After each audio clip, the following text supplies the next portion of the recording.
Glória a Deus. Bom dia, gente. Bom dia. Que alegria estar aqui, prazer imenso.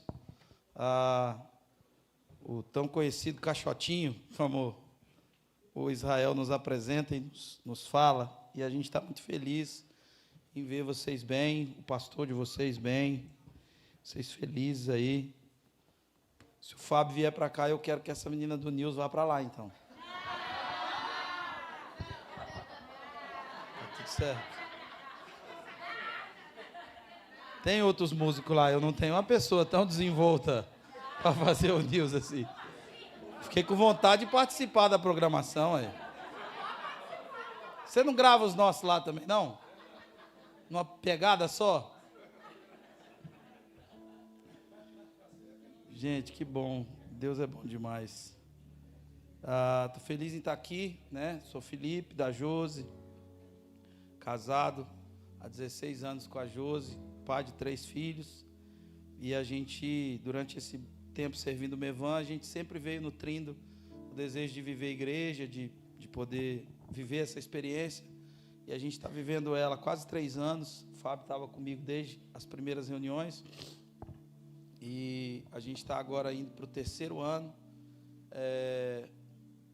lá na nossa comunidade. Enfim, a gente está feliz demais, né? Hoje é dia de ceia lá também. O culto da manhã em que eu vou é o culto da ceia, o primeiro domingo do mês, mas justificado está aqui. A gente precisava visitá-los, vê-los, conhecê-los, ver o que Deus está fazendo entre vocês, e é uma honra muito grande. Domingo passado eu estava também em outro canto, né? O pastor Luiz pediu para eu ir lá, e a gente foi para lá e ficou um tempo lá com ele, foi muito, muito proveitoso também. E eu estou feliz, amém, irmãos?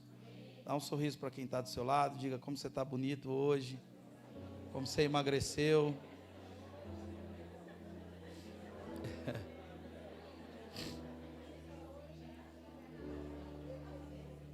Eu estou aqui, vou acordando aqui, amém? O culto da manhã é um culto bem mais introspectivo, embora a gente já tenha aí voado, nadado e meditado tanto. A palavra de Deus cantada ou pregada é a palavra de Deus, amém? Então, a gente está já nessa frequência de meditar na palavra de Deus, mas amanhã é uma manhã, é sempre um tempo diferente, assim. A gente, lá, eu estou mais habituado com as noites, né? Com os cultos noturnos e tudo mais, mas eu tenho um apreço muito grande, porque parece que a nossa mente está tão mais aberta e fresca, né? Está sem tantas informações dos dias anteriores e parece que a gente pecou menos, né? Parece que à noite a gente já pecou tanto, a lista de perdão para pedir, de tanta coisa que a gente fez. Eu queria falar de fé, numa perspectiva um pouco diferente, de um personagem que não representa no nosso consciente coletivo fé. É um personagem que ele é o contrário disso, ele é o estereótipo da incredulidade. Ele é o estereótipo de quem não acredita. Então, você está aqui, menina? Essa menina, ela congrega em Goiânia e mora em São Paulo. Larissa Vaz. Cadê o Vaz? Não está aí, não? Está dormindo. O Vaz é da madrugada também. O Vaz, no culto de manhã, eu tenho 3 amigos muito estranhos. Eu tenho o Júnior, Nilson Júnior, que vocês conhecem. O Rodolfo, que é um amigo muito estranho, o Abrantes, e o marido dela, que são os meus 3 amigos estranhos, meus estranhos favoritos. E a Larissa é do povo, sanguínea, igual eu, né? Nossa, que alegria, bom te ver, minha amiga.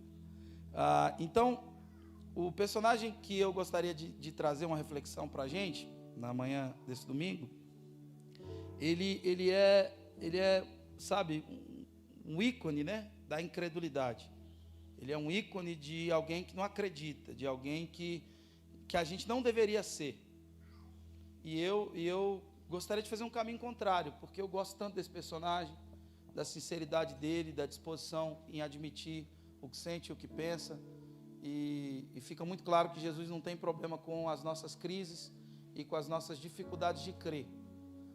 O problema e o confronto de Jesus sempre foi na direção da hipocrisia. Eu acho que a sinceridade é um um elemento indispensável na nossa relação com Deus.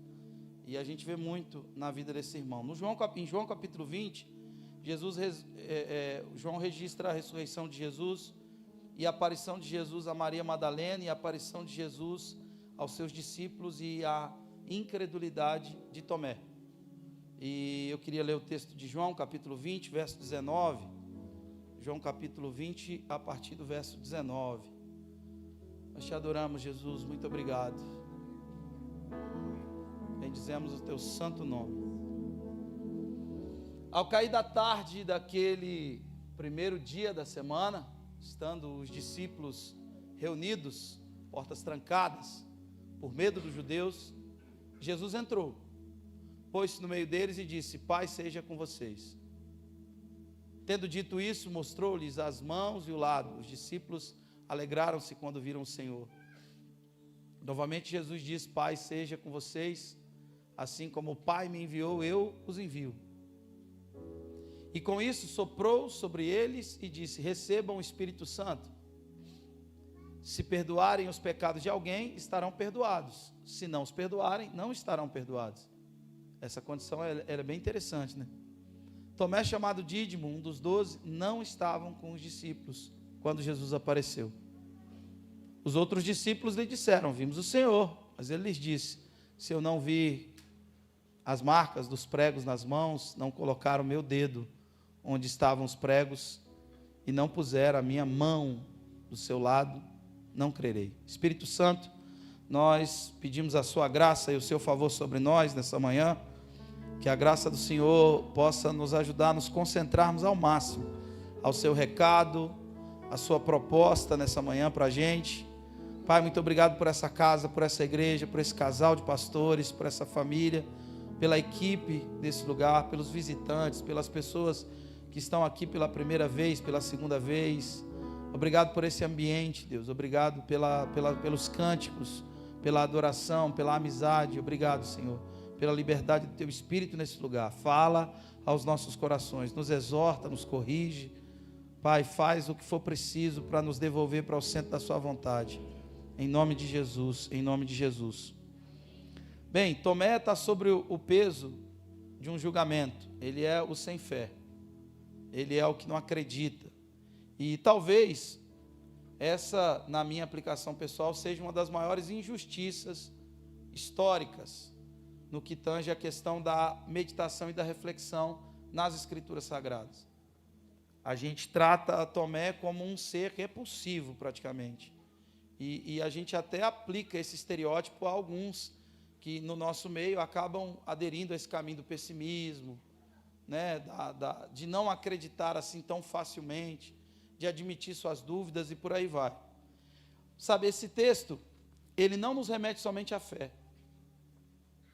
E por mais que você tente me provar por A mais B, mas esse texto em específico, ele não nos remete somente à fé. Esse texto fala de um homem vivendo um conflito. Diga comigo, conflito. Diga mais uma vez, crise. Fala de um homem que vive uma solidão e, sem sombra de dúvida, uma orfandade ao ponto de se isolar, de abandonar a comunhão, de definitivamente sair do meio de todo mundo. Ele falta o culto, ele falta tudo, porque seu Deus morreu, porque presenciar a tamanha dor de alguém que ele amava tanto, era difícil demais para ele. Quando Jesus diz não seja mais incrédulo, mas crente, Jesus está dizendo uma coisa mais profunda do que meramente esse julgamento precoce que a gente faz sobre Tomé. Jesus está dizendo, olha, não deixe que as suas dores, que os seus conflitos, que as suas crises embacem completamente a sua forma de olhar a vida, a sua forma de encarar o que a vida está te propondo a título de desafio. Então, o recado dado de Jesus para Tomé, ele é muito mais profundo do que meramente aquilo que a gente enxerga, do que meramente aquilo que a gente capta no texto, de forma imediatista. E a gente vai avaliando toda a estrada, toda a jornada de Tomé, e a gente percebe que a injustiça, ela acontece porque De maneira nenhuma a natureza de Deus se permite relacionar com dois sentimentos. Um dos sentimentos aos quais Deus não consegue se envolver e se relacionar é o sentimento de ingratidão. Deus não vai conseguir, de maneira nenhuma, se relacionar com ingratidão. Por isso que murmuradores vão ficar dando volta no deserto por muito tempo, até serem completamente livres dessa ingratidão. Enquanto essa ingratidão não minguar, não escorrer completamente, não se findar, essas pessoas não vão conseguir acessar os lugares que Deus quer que elas acessem. Deus tem mais interesse no seu sucesso do que você mesmo. Deus, além do mais, Deus é seu Pai. Deus tem mais interesse que você dê certo do que você quer dar certo. Então Deus, em sua natureza, Deus não consegue se relacionar com ingratos. O segundo elemento, o qual Deus não consegue se relacionar, é com a incredulidade. Sem fé, é impossível agradar a Deus. O justo viverá pela... Então, não há possibilidade de relação entre Deus e a incredulidade. Aquele que crê será salvo. Quem não crê, já está condenado. Ou seja, a ausência de credibilidade em Deus não permite uma relação do próprio Deus para com esse indivíduo. Sendo assim, o que a gente percebe nesse texto, adiantando um pouco do que você vai perceber, é que Jesus volta 2 vezes. O cenário se repete, o mesmo cenário se repete. E na segunda vez, Jesus não volta meramente para os discípulos, ele volta para Tomé. Especificamente para Tomé. E se Tomé fosse esse incrédulo ao qual a gente trata, a história trata, e a nossa interpretação precoce nos oferece esse estigma acerca de Tomé, certamente Jesus não teria voltado para ele. Porque não há forma, não há uma maneira da natureza de Deus se relacionar com a incredulidade.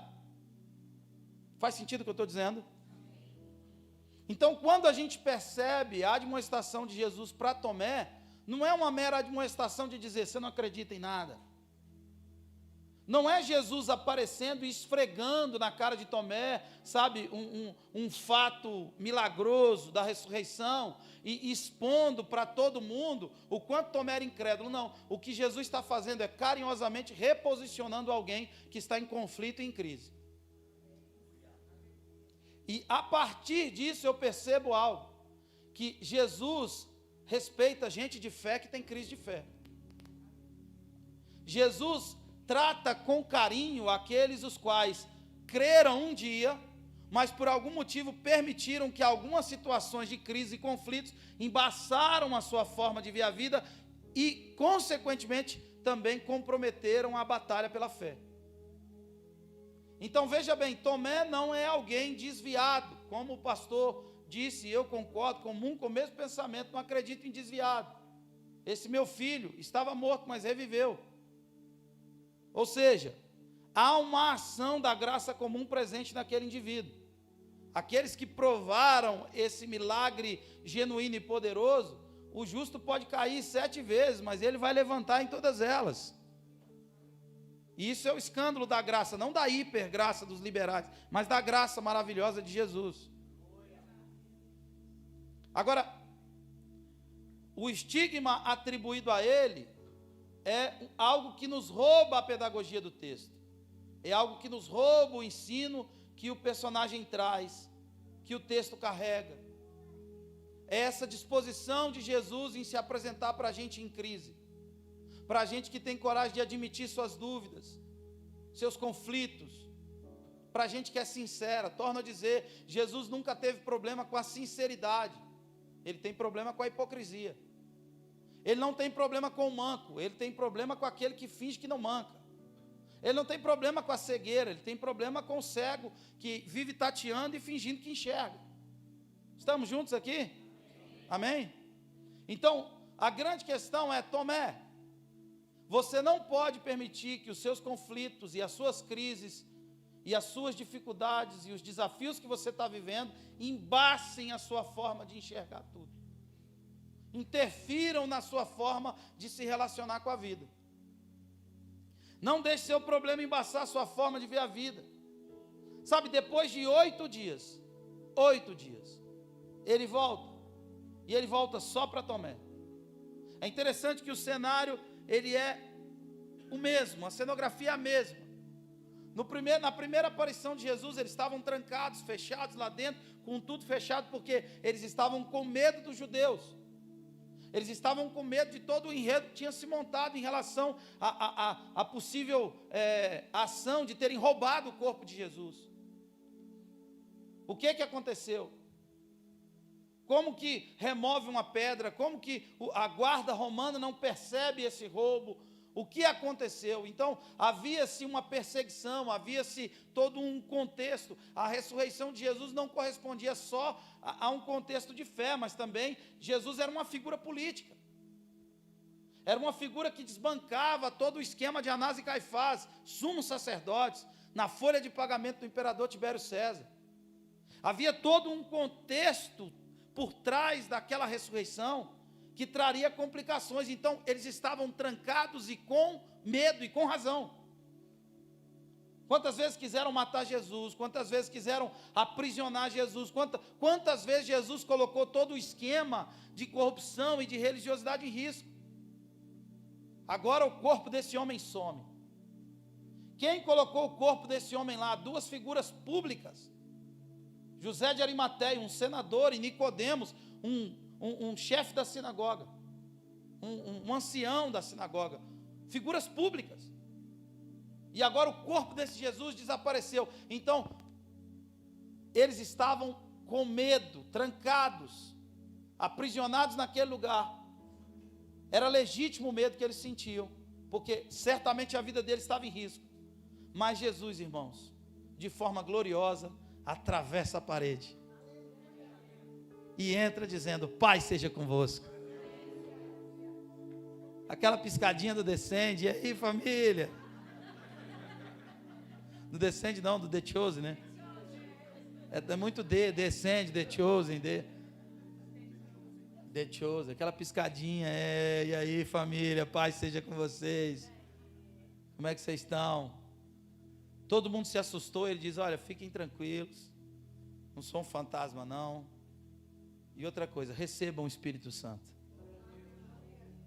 Bom, numa situação daquela, Jesus, ele não tem nenhum tipo de... A fala de Jesus, ela não está ligada, presa, aprisionada às circunstâncias. Porque Jesus não tem meramente uma preocupação com as circunstâncias que você está vivendo. O compromisso de Jesus é com a fé que você tem.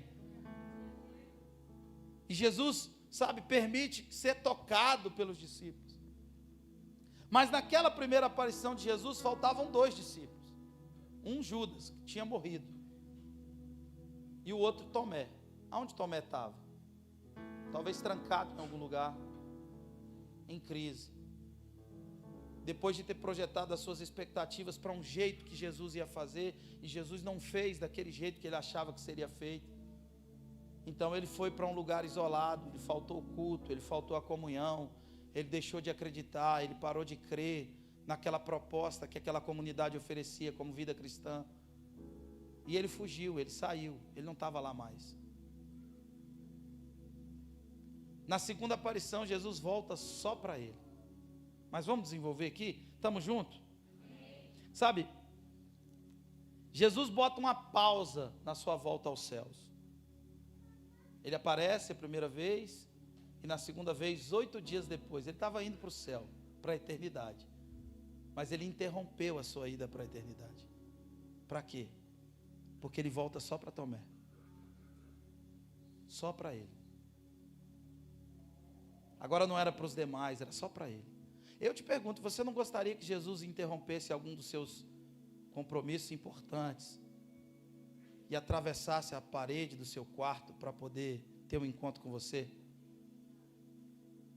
Não faz sentido olhar para esse irmão e vê-lo como um incrédulo. Pelo contrário, eu sou fã de Tomé. Muito fã. Não é porque eu sou do contra, não, é porque eu realmente sou fã. Jesus conhecia Tomé, ele conhecia a sinceridade da alma daquele homem, a integridade dele, a disposição de dizer: sou fraco. esse texto não é somente uma lição de fé, mas de postura diante das angústias da vida. Tomé não era um incrédulo, ele era alguém em conflito. Tomé nos ensina o que é ser gente, o que é ser humano. Porque se Tomé fosse de fato esse qual o definimos, Jesus não teria voltado. Jesus na primeira aparição aparece para os 10, mas na segunda ele aparece só para Tomé. Judas estava morto, Tomé em crise. Jesus se recusa a voltar para os céus por um homem que não era incrédulo, mas um homem em conflito. Eu torno a perguntar para você se você não gostaria que Jesus interrompesse alguns dos seus compromissos, cancelasse algumas das suas agendas para voltar para você, para aparecer para você. Quantos de nós já questionamos Deus? Perguntamos onde Deus estava diante das angústias que a vida traz, no casamento, na vida financeira, na sua relação com o ministério, na sua relação com seus filhos, ou seja lá o que for. A característica interessante em Tomé é a coragem que ele tem para dizer o que está sentindo. Sabe, ele admite os seus sentimentos e a sua dificuldade, a sua fragilidade diante daquilo que estava enfrentando e com o dilema que estava lidando. E eu queria voltar com você para a gente entender esse tal Tomé. Em João capítulo 11, Jesus prega uma palavra que deixa os religiosos irados. Irados demais, ao ponto de pegar em pedras e dizer, vamos matar esse cara. Eu estou nele e ele está em mim. E Jesus, quando prega essa palavra, é ao mesmo tempo ali em que ele recebe o anúncio de que Lázaro não estava legal, de que Lázaro estava doente.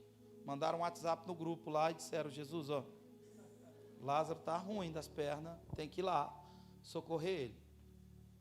Mas a Bíblia diz que Jesus estava no lugar que João costumava batizar. É interessante. E ele permanece lá alguns dias, pregando, porque na Judéia o bicho pegou. A chapa ficou tão quente que o pessoal pegou em pedra e disse, vamos matar Jesus, ele é um herege. E Jesus vai para o lugar que João costumava batizar. Mas agora, para ir para Betânia, Jesus precisava passar pelo mesmo lugar. Que lugar é esse? O lugar onde as pessoas tinham pegado em pedra. Jesus permaneceu lá 2 dias. Presta atenção, ele prega algo, o povo fica irado demais com ele, pega em pedra, os religiosos ficaram malucos. Jesus vai para o lugar que João costumava batizar, e depois ele volta. Agora ele vai para onde? Ele vai na direção da casa de Maria, Marta e Lázaro. Ele teria que passar pelo Getsêmani, era caminho. Getsêmani era uma propriedade privada, provavelmente a dona do Getsêmani era Maria Madalena. Maria Madalena é a mulher dos 7 espíritos, não como os filmes mentem para a gente, né? Não era a mulher adulta, era a mulher dos 7 espíritos. Provavelmente, segundo Joseph McDowell, mãe de João Marcos, perfumista, dona de parque do Getsêmani. Então Jesus conhecia muito bem aquela geografia. Ele ia passar ali para ver os seus amigos, para ver as pessoas. E os discípulos o interromperam dizendo, Jesus, o senhor não pode passar lá. E houve uma discussão por parte dos discípulos, tentando convencer Jesus, dizendo, Jesus, o senhor pregou, o povo pegou em pedra, nós vamos morrer. E ficou aquela discussão, e naturalmente, aquela discussão, onde exigia, obrigatoriamente, as pessoas tinham que se posicionar. E aí, nós vamos com Jesus, ou nós vamos convencer ele a não ir por esse caminho, por essa rota? E Jesus estava decidido, eu vou, meu amigo está doente. Ficou 2 dias, por quê? Para provavelmente deixar aquela poeira baixar. Ficou lá, pregou, validou o ministério de João. Muito do que Jesus fez ali, enquanto, aparentemente é uma fuga, mas Jesus valida o ministério de um amigo. As pessoas acreditaram naquilo que João havia dito por conta dessa permanência de Jesus. Aí, Jesus vai, decide ir. Os discípulos estão irados, pensando, não vamos, não vamos. Aí perguntaram para Tomé, e aí, qual que é a sua posição? Coloca para a gente João capítulo 11, verso 16. Coloca a partir do 15, que aí a gente se contextualiza. Estamos juntos aqui, amém? E para o bem de vocês, estou contente por não ter estado lá, para que vocês creiam, mas vamos até ele. Então Tomé, chamado Dídimo, disse aos outros discípulos, vamos também para morrermos com ele. Há dois tipos de pensamento em relação a isso. Eu acredito, com todo o meu coração. Pode deixar aqui, por gentileza, o texto? Acredito de coração, com todo o meu coração, que Tomé era essa pessoa, avaliando todo o contexto, Jesus que volta para ele, Tomé era essa pessoa que um dia teve disposição de morrer por Jesus. Que um dia no seu coração ele estava decidido a tomar todos os caminhos que Jesus propusesse a ele. Se Jesus quiser, eu vou e morro com ele. Se Jesus quiser, eu abandono a minha empresa. Se Jesus quiser, eu deixo tudo, eu largo tudo, eu solto tudo, eu deixo para lá tudo o que Jesus quiser que eu deixe, e ainda que eu tenha que andar por um caminho de morte, eu vou andar com Jesus. Eu não consigo ver Jesus desconsiderando essa disposição de alguém, porque em um fato, em um ato, em um momento de crise e conflito, essa pessoa deixou de ter essa fé que teve um dia. Tomé não era meramente alguém sem fé, não, ele era alguém que lá atrás estava disposto, como alguns de nós. Talvez essa coragem, essa disposição, por algum momento estava presente no seu coração. Talvez quantas vezes você levantou a mão dizendo: eis-me aqui, Senhor, envia-me a mim. Conta com o meu dinheiro, conta com a minha disposição, conta com o meu trabalho, conta com a minha vida. Mas por algum motivo, por algum interpério da vida, por algum, desajuste, você passou a viver uma crise. E passou a enxergar tudo a partir dela. Quando Jesus olha para essa disposição, eu não consigo ver outra fala desse irmão a não ser essa: vamos e morramos com ele. Nós estamos junto com ele. A gente está presente, a gente está junto, a gente está atrelado com o propósito que esse cara está nos oferecendo. Nós somos seus discípulos. Você consegue perceber a relação que Tomé tinha com Jesus? Se ele morrer, eu morro junto. Não faz sentido viver sem ele. E Tomé entrou para a história como um homem sem fé. A coragem de Tomé era tamanha, e ele sabia quais os prejuízos de dizer que ele estava sentindo e pensando. Tomé era um apóstolo de Jesus. Tomé era alguém público. O ministério de Jesus era um ministério conhecido, famoso. Certamente o ministério de Jesus, a pregação de Jesus, a multiplicação dos pães, uma cama descendo pelo teto e todas as outras maravilhas que Jesus realizou, aquilo respingava em Tomé, sim ou não? Tomé era conhecido como aquele que acompanhava esse homem, essa figura pública, essa coisa revolucionária que Jesus era. Agora imagina para um apóstolo, para um homem público, para um homem que durante 3 anos e meio apareceu em todas as fotos com Jesus, em todos os stories de Jesus. Era alguém que estava ali presente, perto. De repente esse homem aparece e diz: eu não acredito mais. Eu não creio mais. Quantas pessoas continuam seguindo o fluxo dos seus pseudos ministérios sem acreditar mais nele? Quantas pessoas continuam reproduzindo um rito religioso e não tem a mínima decência de dizer: eu não acredito mais, eu estou em conflito, eu estou em crise? Quais os prejuízos que isso poderia trazer a ele? Mas ele tem coragem de dizer: quer saber, cara? Eu não sei qual foi o tom que os discípulos usaram para oferecer a ele aquela experiência vivida. Jesus apareceu, você não aparece, você não está junto, você não vem na comunhão, você não participa das coisas. Cara, quer saber, eu não estou bem, cara. Quer saber, cara, se eu não colocar o dedo aqui, eu preciso que algo aconteça. Eu não acredito mais em igreja. Mais uma vez mudar, mais uma vez recomeçar, mais uma vez, parece que é tudo igual a outra experiência. Cara, para mim deu. Você precisa ter muita coragem para admitir que duvida, para admitir que não acredita. Você precisa ser muito sincero. Você precisa, desconsiderar. Pode trocar se quiser, irmão. Você precisa desconsiderar a sua reputação, os riscos que a sua sinceridade vai produzir para a sua reputação. Eu sou um apóstolo. Como o apóstolo não crê mais? Como o pastor não acredita mais? Não, você é um homem de Deus. Eu não acredito.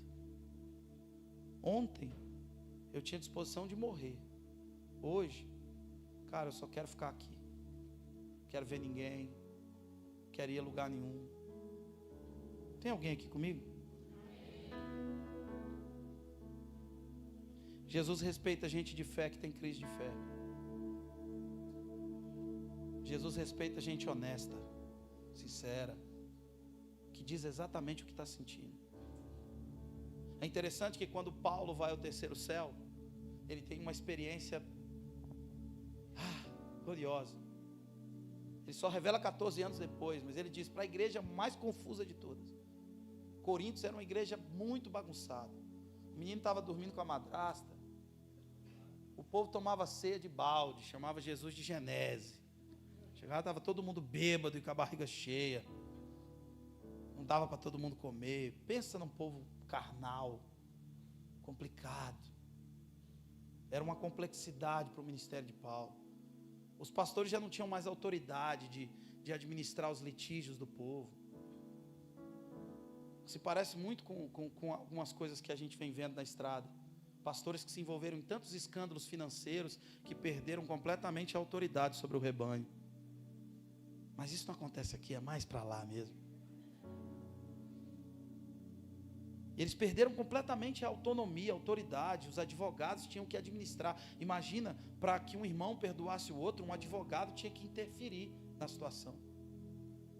E Paulo, para essa igreja confusa, complicada, carnal, Coríntios era uma cidade tão estranha. Eram 2 portos, era um templo para todos os deuses. O templo mais frequentado era o templo de Afrodite, a deusa do prazer, a deusa da fertilidade. E aí Paulo, para essa igreja, diz: olha, vocês não exerceram nenhuma influência lá fora, pelo contrário, vocês se tornaram similares. E para essa igreja Paulo ensina tanta coisa profunda. E para essa igreja ele revela uma experiência vivida há 14 anos atrás. Ele diz: olha, eu fui ao terceiro céu, conheci um homem. Ele nem se apresenta como o homem da experiência. Ele diz: eu conheci um homem que há 14 anos atrás, não sei se em corpo ou se em espírito, Deus o sabe, mas esse homem acessou um lugar tão diferente de tudo que você já viu ou imagina. E lá nesse lugar, esse homem ouviu coisas inefáveis. Sabe o que são coisas inefáveis? A tradução é coisas que não podem ser traduzidas em nenhum idioma. Resumindo, Paulo foi a um lugar onde ele ouviu Deus falar em seu próprio idioma. Paulo ouviu o idioma de Deus. E Paulo foi aonde ninguém foi, ouviu o que ninguém ouviu, viu o que ninguém viu. E quando ele desce de lá, ele não desce dizendo: eu sou o cara. Ele desce dizendo: foi-me dado um espinho na carne. E essa é a maior evidência de alguém que esteve com Deus. A consciência exata das suas limitações e das suas fragilidades. Ele diz: foi-me dado um espinho na carne. É tão profunda a experiência dele que ele não sabe se... Eu não sei se isso é literal ou não. É como se eu fosse esbofeteado pelo diabo. Tamanha a aflição que eu sinto. E qual o espinho na carne de Paulo? Todo mundo está preocupado. Eu recebi uma pergunta agora, numa caixa de pergunta que eu abri. Qual o espinho na carne de Paulo? Se eu revelasse hoje para você qual o espinho na carne de Paulo, que tipo de edificação isso provocaria em você? Agora, descobrir o que Paulo ouviu de Deus não nos desperta interesse. O que a gente quer descobrir é o espinho na carne de Paulo. Algo que não nos produz nenhum tipo de edificação é o que desperta o nosso interesse. Descobrir o que Paulo ouviu de Deus, não. Que fez Paulo ser quem Paulo era. Então presta atenção, a pessoa mais importante da nossa fé, depois de Jesus, é Paulo. Ele é o apóstolo dos gentios. E esse homem, depois de ter vivido uma experiência gloriosa com Deus, volta dizendo: eu sou frágil. E ele volta dizendo para uma igreja de Coríntios, uma igreja confusa, dizendo: eu sei está plugado em Deus, eu sou tão ruim quanto vocês, ou pior que vocês. E você precisa ter coragem para admitir seus espinhos. Sabe, quem está com Deus, quem esteve com Deus, quem viu Deus, sabe, não volta de lá mais soberbo, não volta de lá, sabe, mais forte, não volta de lá o suprassumo da fé. Ele volta de lá mancando, ele volta de lá dizendo, eu sou frágil, ele volta de lá reconhecendo seus conflitos, crises e dificuldades. Por isso, para que Tomé pudesse reconhecer a sua fragilidade, ele esteve com Jesus. E ele sabia que o inimigo, o arquirrival desse Jesus, o arquirrival de um desenvolvimento espiritual é a hipocrisia. Por isso ele tem coragem de assumir a sua humanidade e dizer, eu não acredito mais. A mesma coragem e a mesma humanidade presente em Jesus. Quando Jesus estava ali, no ato da crucificação, ele dá um grito intrigante. Eli, Eli, lama sabachthani. Que Deus, que pai é esse que abandona o seu filho? Esse grito intriga. Deus meu, eu estou desamparado. Mas ele não é um representante de Deus? Esse era o sentimento que Jesus tinha naquele instante. E aquilo possivelmente, para aqueles que buscavam uma brecha para descredibilizar o ministério de Jesus, certamente disseram, olha lá, Deus não está com ele. Ele está admitindo que o que ele está vivendo e fazendo não corresponde a uma ideia de Deus. Mas Jesus transcende as opiniões, Jesus transcende a uma defesa de reputação, Jesus transcende a essa casca hipócrita para dizer, eu me sinto desamparado. E a mesma coragem que Tomé tem para dizer para todo mundo, dizer, olha, quer saber? Eu não faço questão dos meus títulos, o que eu preciso mesmo é viver uma experiência nova. Eu preciso tocá-lo de um outro jeito. Eu preciso ser abraçado por Deus para voltar a acreditar. Eu preciso ir para além das minhas, sabe, de tudo que está pronto em mim. Eu preciso de algo novo. Eu preciso viver algo para esse tempo. Eu preciso viver algo para agora. Eu preciso que Jesus atravesse as paredes do meu quarto, as paredes da minha incredulidade e me permita tocá-lo de novo. Se isso não acontecer, eu não consigo ir adiante. Ah, irmão, você tem que ter coragem para isso. E tem gente que morre e vai se matando aos poucos, porque religião é tudo que você faz para Deus, em nome de Deus, sem a presença de Deus. Religião é o que você faz para Deus, em nome de Deus, sem a intenção de se tornar mais íntimo de Deus. Então ele admite. Jesus sabe que as crises são inevitáveis. O que Jesus não respeita são aqueles que têm uma santidade tão grande, que você que está em crise se sente envergonhado perto dele. É gente de plástico. Jesus veio para você, que é vaso de barro, que arrasta pé de argila pela vida, que está trocando a mala de uma mão para outra porque está pesado. Você que não consegue sozinho. Jesus faz elogios para esses que são esses que vão ao terceiro céu, ou que nem foram, nem ao segundo céu. Eu gosto de gente, irmão. Eu gosto de gente que é gente também. Jesus ele não propôs uma experiência, não, ele entrou na carne. Mergulhou nela. Ele foi carne. Aprendeu. O homem que sabia de tudo aprendeu a obediência. Que doideira é essa? Hebreus capítulo 5 verso 8. Ele, sendo filho, aprendeu a obediência por meio das coisas que sofreu. Ele aprendeu. Ele veio para aprender. Ele se esvaziou de si. E esse Jesus respeita gente de fé que está em crise de fé.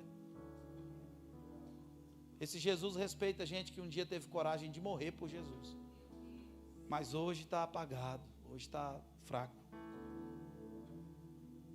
hoje precisa de algo, que algo aconteça. Eu, em nome de Jesus, declaro. Eu profetizo em nome de Jesus que, sabe, esse bom Jesus vai atravessar as paredes da sua vida para poder tocar você de um jeito diferente. Ele vai atravessar as paredes da sua vida.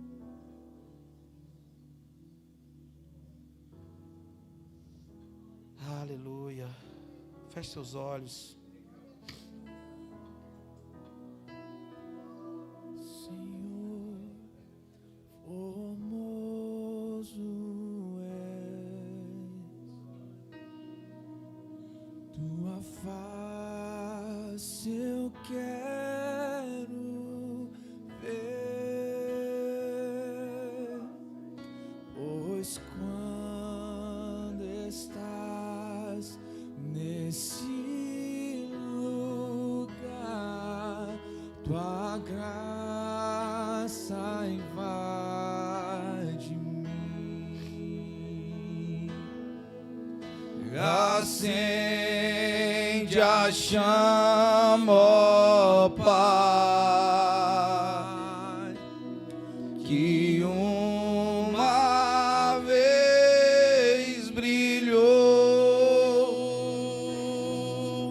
vem limpar, brilhar, resplandecer o meu primeiro amor. Acende a chama, ó Pai,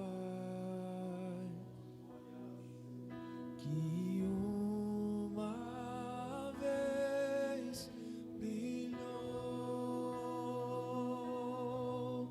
vem limpar, brilhar, Resplandecer o meu primeiro.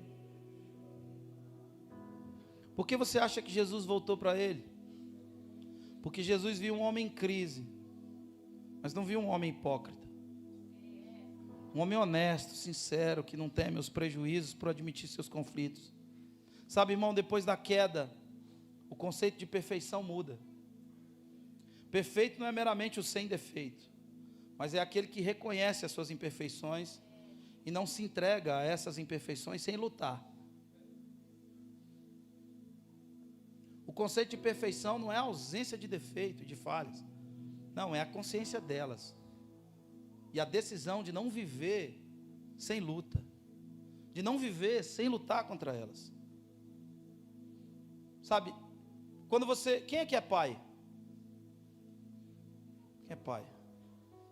Tem algo muito interessante na dinâmica da vida. Quando você... Jesus está aqui, amém, irmãos? Quando você está ensinando o seu filho a andar, é muito legal. É ou não é? Você está naquela expectativa, forçando a barra para ele andar, você quer ver ele andar. E aí o pai está ali. Aí o filho dá um passo, dá 2, dá 3 e cai. Aí o que o pai faz? Chora. Meu filho caiu. Meu filho aqui caiu. O que o pai faz? Levanta o filho. O pai não chora pela queda do filho. Ele celebra os passos que o filho deu. Ele deu 3 passos. Levanta, filho, vamos. Aí ele dá agora 1, 2, 3, 4, 5. Cai. Aí o pai, meu Deus, entra em depressão. Não, o pai fala, olha, ele tinha dado 3, agora ele deu 5. Meu filho está andando, ele está caminhando. Ele levanta o filho e ele vai, e agora ele dá 10, agora ele dá 20, e de repente os joelhos se fortalecem, as pernas se fortalecem, e o pai sabe que aquele menino vai correr, que aquele menino vai andar pelo mundo, vai andar pela vida. Deixa eu te contar uma coisa, Deus não está lamentando, chorando, em depressão, porque você tropeçou e caiu em algum lugar. Não, Ele está celebrando os passos que você já deu. Ele sabe que um dia você teve coragem de morrer por Ele. Então agora, meu filho, eu atravesso a parede para dizer, vem me tocar, porque você é meu e eu sou seu. Vem me tocar de novo. Vem viver comigo de novo. Não é a queda, não é o tropeço, é o quanto você andou. Aquele que começou a boa obra é fiel para completá-la. Ei, aquele que começou a boa obra é fiel para completá-la. É mais fácil interpretar a fragilidade dos outros. É mais fácil olhar para a fragilidade do irmão e dizer aí, ó, incrédulo. É muito mais fácil interpretar a Bíblia desse jeito do que se colocar no lugar do personagem e dizer eu faria pior.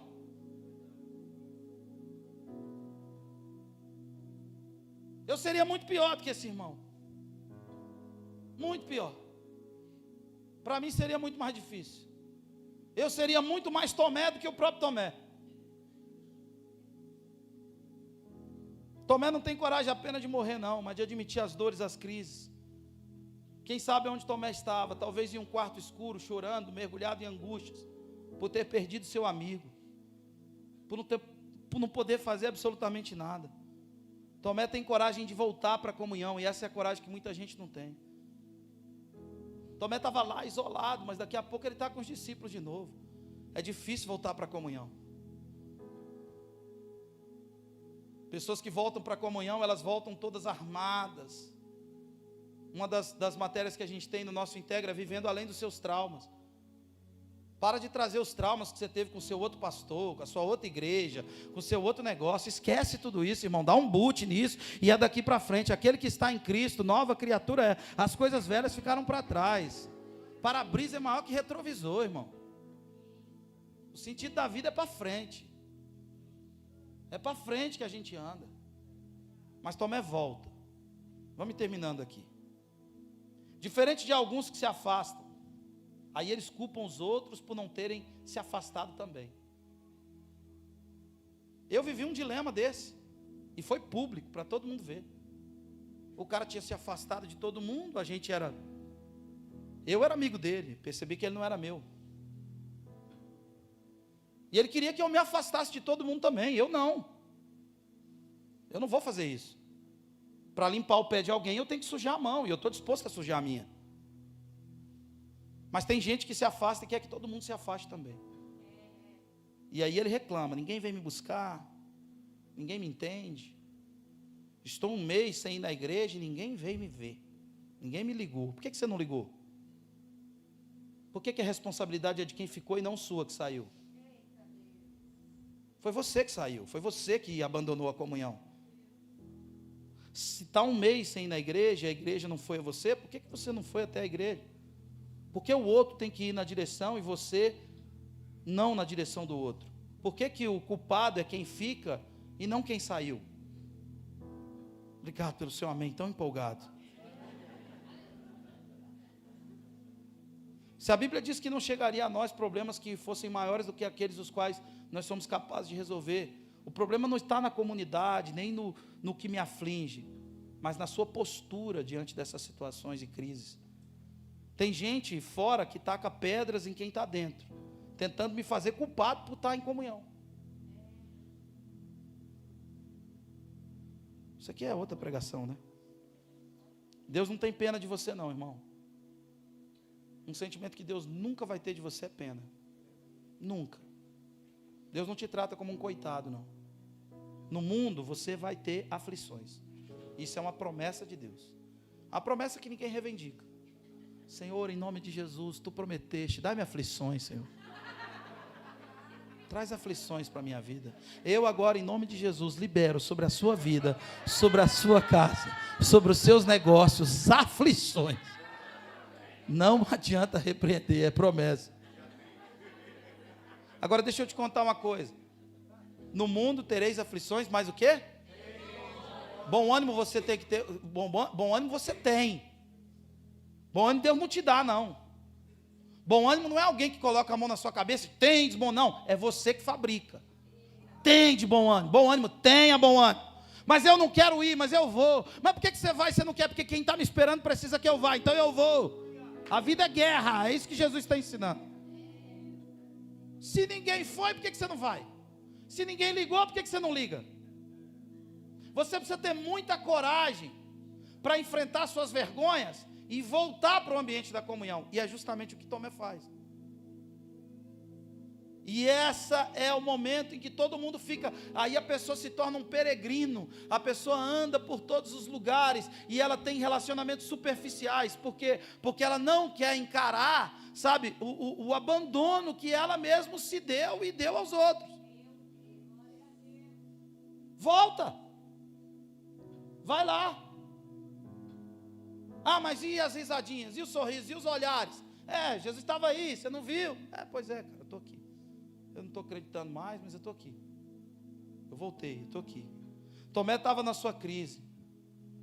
Nem sabe se é crente, mas ele trilha o caminho da comunhão. Até ontem, eles eram uma bênção. Agora, diante do meu problema, será que o mundo inteiro mudou?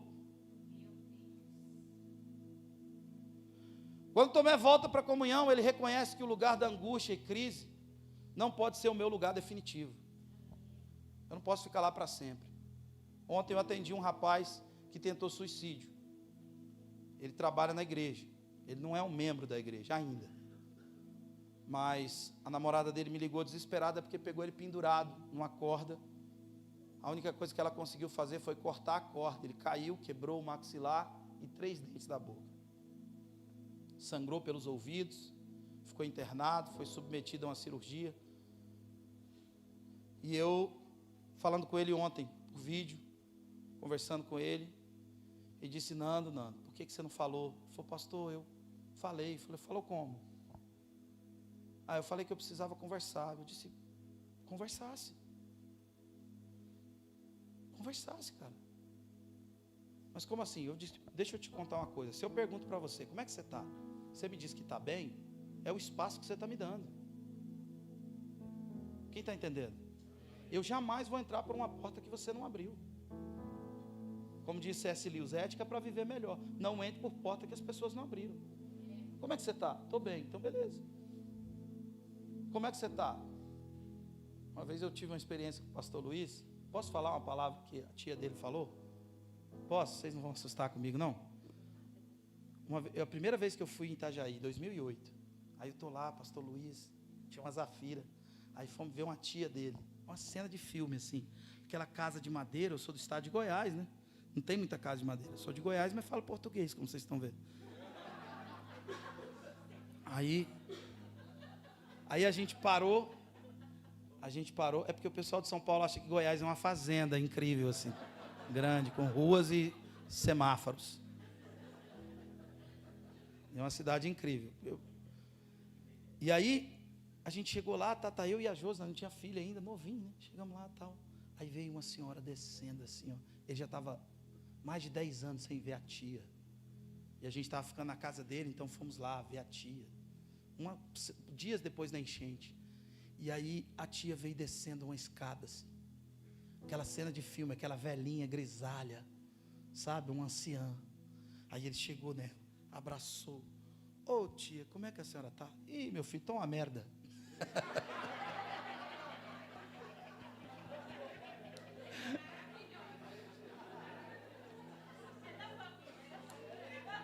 Estou com um problema aqui, estou com um problema aqui, estou com um problema aqui, estou com um problema em tudo que é lugar. Então, e ele riu, né? Abriu a risada e tipo assim, aquela pessoa está dando uma liberdade integral para você se meter na vida dela. Mas tem gente que dá uma liberdade condicionada. Então eu falei para o menino, cara, você vai ter que viver, cara. Você tem uma oportunidade de vida. Eu não vou te tratar como um coitado. Deus jamais vai sentir pena de você. No mundo você vai ter aflição, mas tenha bom ânimo. Jesus não nos deixou desavisado. Ele nos avisou, Ele nos ofereceu a realidade como cenário. Ele diz, olha, vai ser difícil, mas fabrique bom ânimo no seu coração, e enfrente a vida, enfrente a dureza, volte para a comunhão quando você fugir dela. Na comunhão é que Ele ordena a sua bênção e a vida para sempre.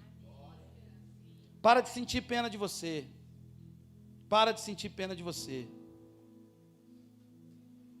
A porta, nas 2 vezes, estava fechada.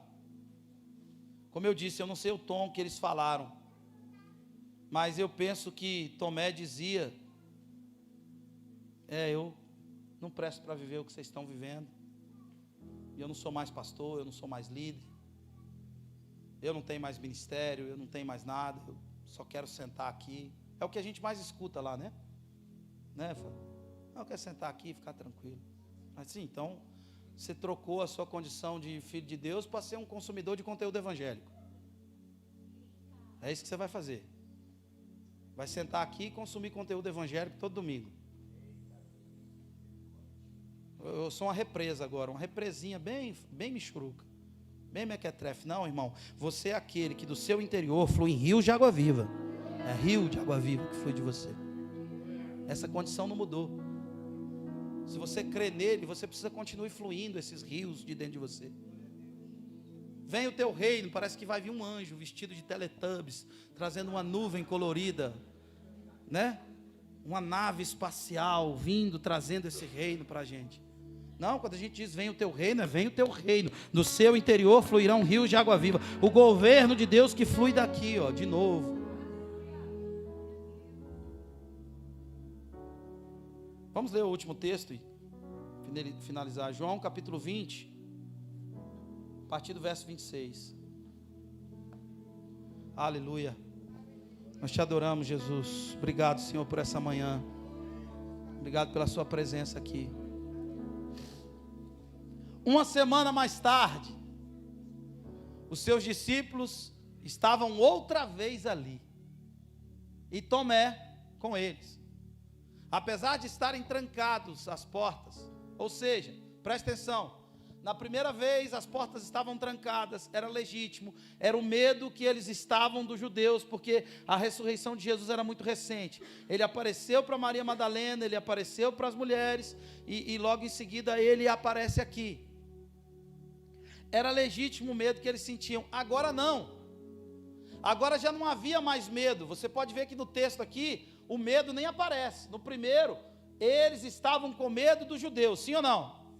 Aqui, os discípulos outra vez ali, e Tomé estava com eles. Apesar de estarem trancados as portas, Jesus entrou e pôs-se no meio deles e disse: Pai, seja com vocês. Agora, o medo não está presente, mas as portas estavam trancadas.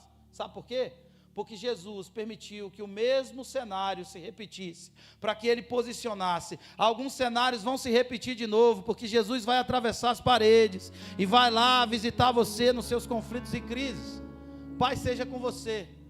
E Jesus disse a Tomé: coloque o seu dedo aqui, veja as minhas mãos, estenda a mão e coloque-a no lado. Pare de duvidar, pare de permitir que os seus conflitos embaçem a sua visão da vida. Comece a crer além das circunstâncias, vai além da crise que você está vivendo, vai além das situações adversas que estão acontecendo com você. Transcenda isso. Disse-lhe Tomé: Senhor meu e Deus meu. Senhor meu e Deus meu. Senhor meu e Deus meu. Senhor meu e Deus meu.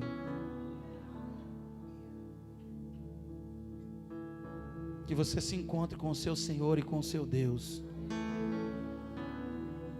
Eu não sei o que você está vivendo, quais são os desafios e os dilemas com os quais você tem que lidar, mas eu sei que Ele está disposto a interromper a agenda dEle para poder entrar no quarto de gente de fé que tem crise de fé. Você já teve coragem de morrer por Jesus, e hoje parece que você está tão seco, tão seca. Senhor meu e Deus meu. Aleluia. Então Jesus lhe disse: porque me viu, você creu.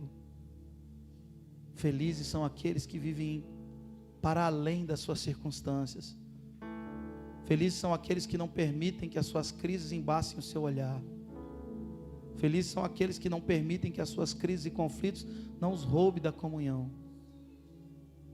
Felizes os que não viram e creram. Jesus realizou na presença dos seus discípulos muitos outros sinais milagrosos que não estão registrados nesse livro. Espírito Santo, nós louvamos o Senhor nessa manhã, Senhor. Nós recebemos a sua palavra, nós recebemos a sua palavra, nós recebemos a sua palavra.